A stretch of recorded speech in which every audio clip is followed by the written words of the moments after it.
So imagine living in a community which has a factory that has the capacity of employing well over 500 direct workers and over 2,000 indirect workers. That is the situation of the Aveyime Rice factory. This plant here has the capacity to employ directly over 500 workers and indirectly over 2,000 workers. The sad situation is that the Aveyime Rice project is lying fallow. People here have had to move to the city to look for a non-existent job. Today, myself and my team have come to the Aveyime Rice factory to find out how come this viable project is lying fallow and unattended to. According to the Minister of Food and Agriculture, Dr. Owusu Yakoto, since 2015, Ghana has been spending over $1 billion to import rice into the country. However, industry players say this figure could be an underestimation of the true picture on the ground. The Deputy Trade Minister, Robert Ahumkalense, speaking at a Ghana-Vietnam Trade and Investment Promotion Forum held in Accra last year, said Ghana imported rice worth $1.1 billion in 2017 alone, adding that rice importation into the country takes 82% of all imports into the country. Interestingly, although the country spends such huge amounts on rice importation into the country, it has continued to pay lip service to the local rice industry, which has a great potential according to experts. Peasant and commercial rice farmers, as well as investors in the country, are unhappy with how successive governments have failed this sector. Quality Grain Company, now Prairie Volta Limited, popularly called the Aveyime Rice Farm, has been left to die. It is no secret, however, that from the farm to the dining tables, rice is a staple food consumed across the world. According to the Food and Agriculture Organization, the world requires about 200 million metric tons of rice annually. Countries such as Thailand, Vietnam, India, USA, and Brazil have become wealthy and food sufficient through the commercial production of rice. But Ghana's story is different, as the sector is virtually dead. One of such typical examples is the Aveyime Rice Farm. Successive governments have for years attempted to bridge the widening gap in rice imports by investing in commercial rice production, but all these efforts did not see the light of day. One of such initiatives is what used to be known as the Quality Grain Project at Aveyime in the Volta region, which died off due to several factors. I have with me the head of technical to tell us more about this very rice farm. Where are we now, and can you tell us what is the state of this very edifice behind us? I would say currently the place is not in operation. It's in about almost 3 years now. And then because we are not in operation, the place, the items are deteriorating. Okay, the dryer, for instance, because we are not using it, is going bad. You can see, as I showed you, the rusting areas of the dryer. It's going bad, so there's no power running through. You see, people will come in to steal. When was the last time you flew this the aircraft, the agricultural aircraft? I think we flew it around 2013. How many workers were you having at the time? Oh, close to about 500. Okay, but we've laid most of them off. Most of them are in the house currently.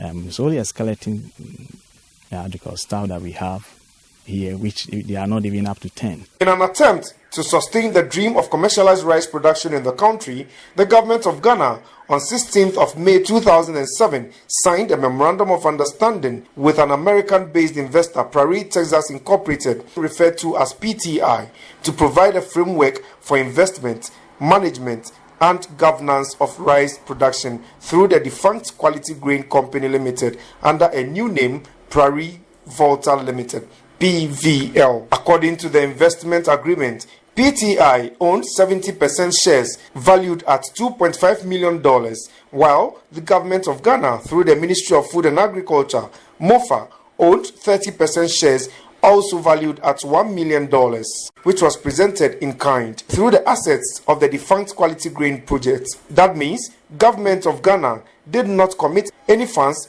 to the new arrangement, but rather used a fraction of the assets value of the defunct quality grain project as its contribution. In addition to its equity contribution, PTI was further obliged per the agreement to secure from external sources all financing and capital needed for development works and services of the project, estimated at $3 million at the time. Moving forward, Prairie Texas Incorporated PTI invested $1 million cash as its initial equity contribution. However, in a bid to raise some more capital for the project, PTI sold 30% of its 70% shares to Development Finance and Holdings Limited, DFHL, a subsidiary of the GCB Bank. A capital of $1.5 million was realized from the sale of the 30% shares, bringing the total amount to $2.5 million as equity contribution of PTI. According to the PTI partners,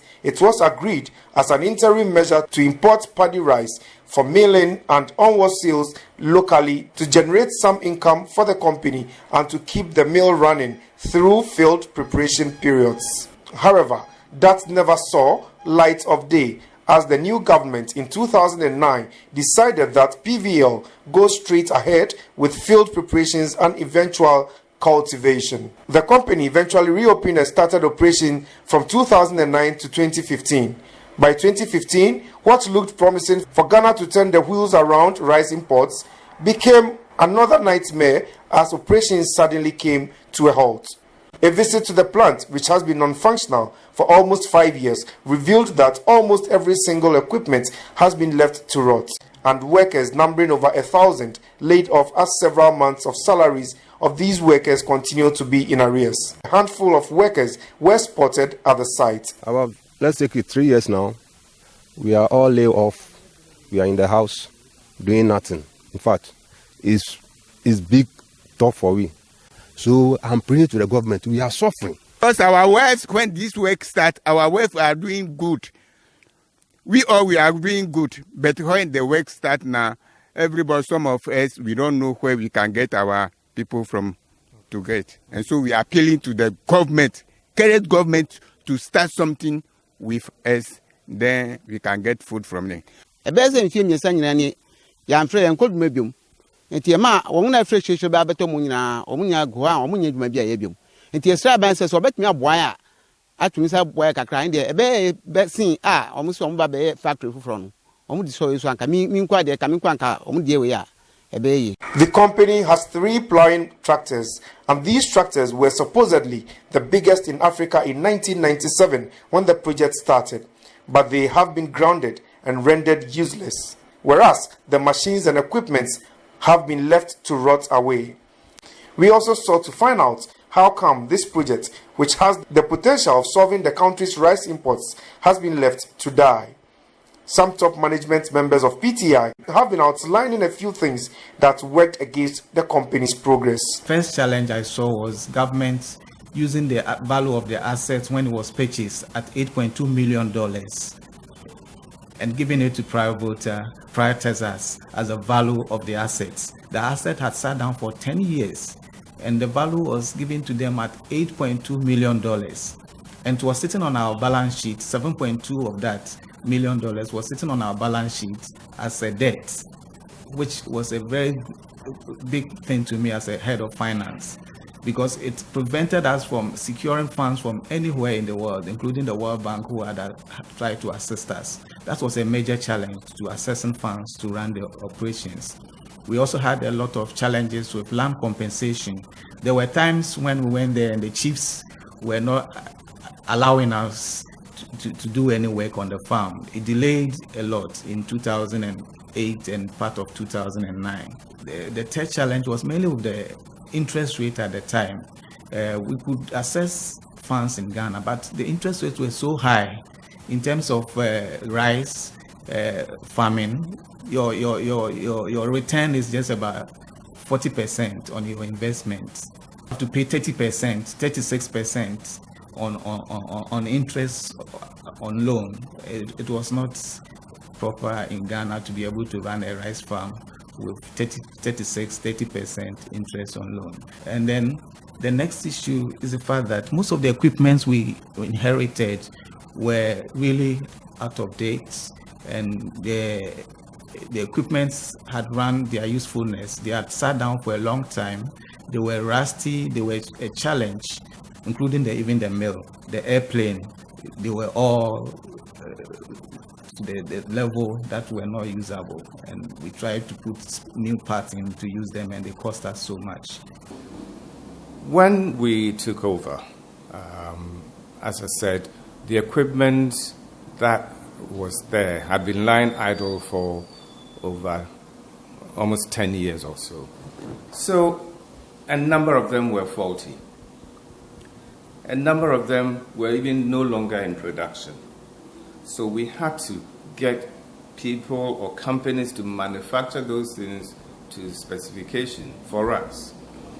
We had an aircraft which had been sitting there for God knows how many years, 7, 8, or 10 years.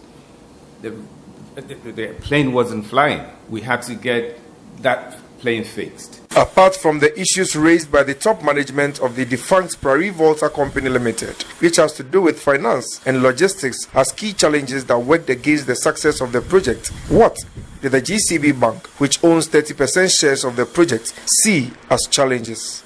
Activities have grounded to a halt. Multiplicity of challenges. First, they had equipment challenges in terms of compatibility. There were equipment on site, but as the new arrangement came on board, they realized there were compatibility issues. So there was a need for retooling and other things, which consumed a sizable amount of money. There were also issues with the land. The land, to the extent that the irrigation facility that was meant to make the land arable was not done in the first place in a manner that could allow them to do a large-scale production to get to break-even point. So the idea for the second phase was that we needed to expand the scale so that we can get to that break-even point. In doing that, there were issues of encroachment, cattle, compensation to the original landowners. All those things were affecting the operations of the institution. Eventually, those things were gotten over, production started, but couldn't still get to the level that could break even. Mr. Van Dyke Mensah is the Ghanaian investor who led his partners from the United States of America to invest in the project, and this is what he had to say with regard to the challenges. The major problems that we face has to do with the age of the equipment. A lot of them have actually outlived their useful life. They were just too old. We spent a lot of money buying parts to get some of them going.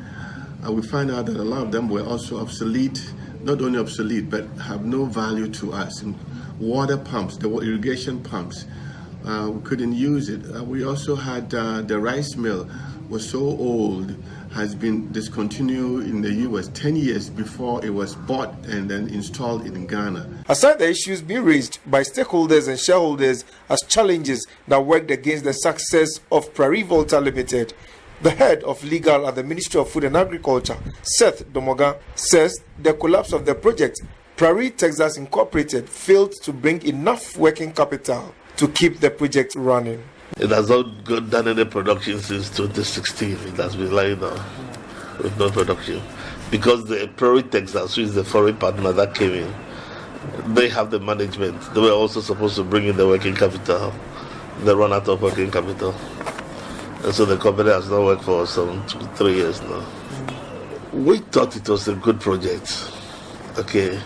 Just that the foreign partners that we had do not bring in the working capital. They were supposed to bring in $3 billion working capital from outside. They did not bring in that money. So the company suffered from lack of working capital right from the beginning.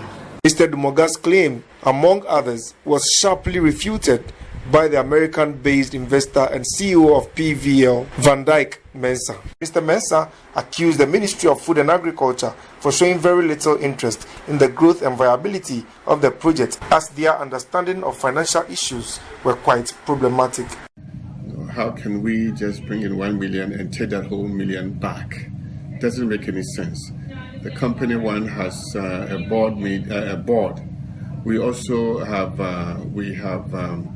our accounts are audited every year.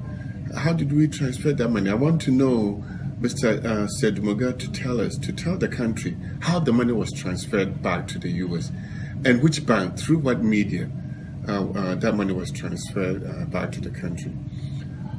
He wasn't part of the negotiating team on behalf of the government, so he has no clue all the negotiations and agreement that was reached.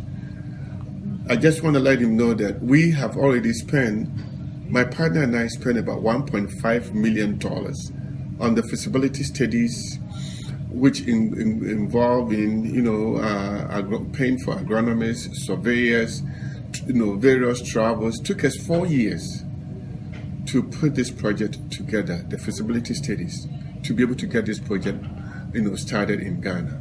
Beyond the allegations, accusations and counter-accusations from various stakeholders regarding the successes and the failures of the Aveyime Rice project, what matters most to the ordinary person living in Aveyime is the revamping of the project. Oh, it's true that there is no work at Aveyime at all. First, we have cattle ranch. Second, we have a rice farm. And then thirdly, we have the banana farm. Now it is only the banana farm which is working, which is very poor.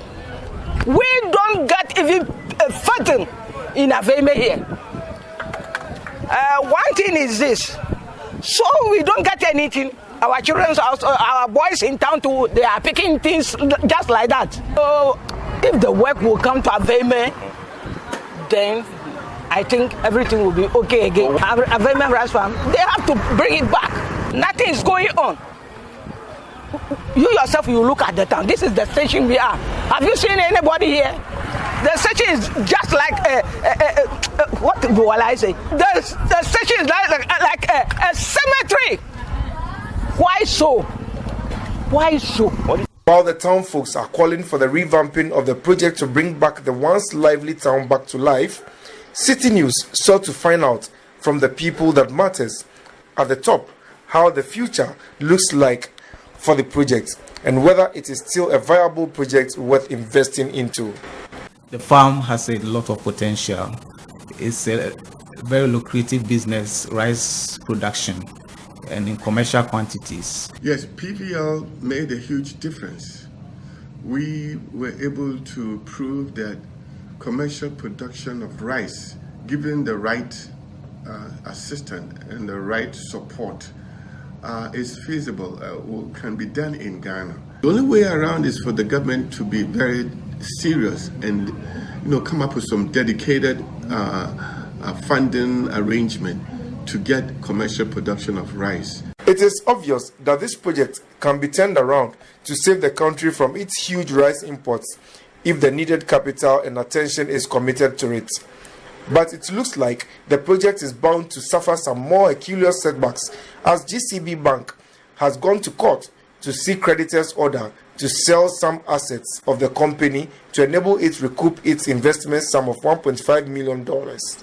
We had a letter from the ministry calling for creditors' meeting, and among other information that the ministry was going to talk about was about either the voluntary liquidation, compulsory liquidation, or the appointment of receivers.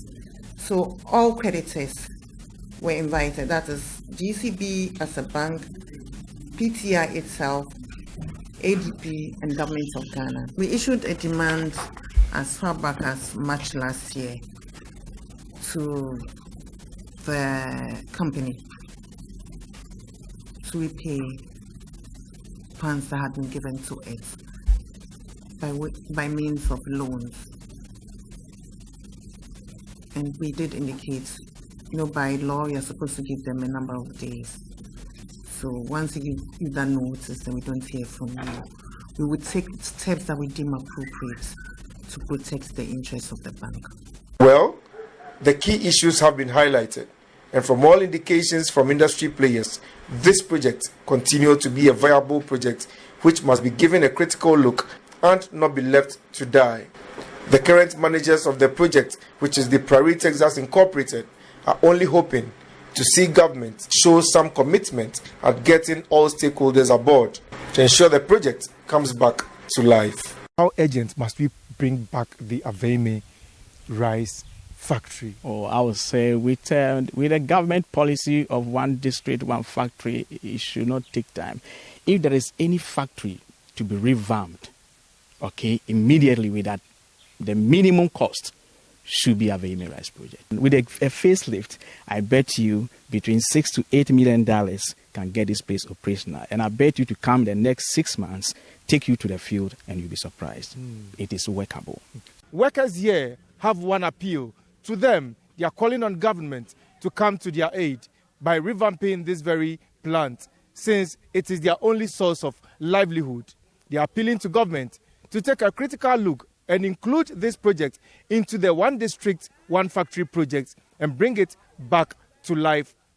For City News, I am Elvis Washington reporting from Aveyime, Bato in the Northtown district.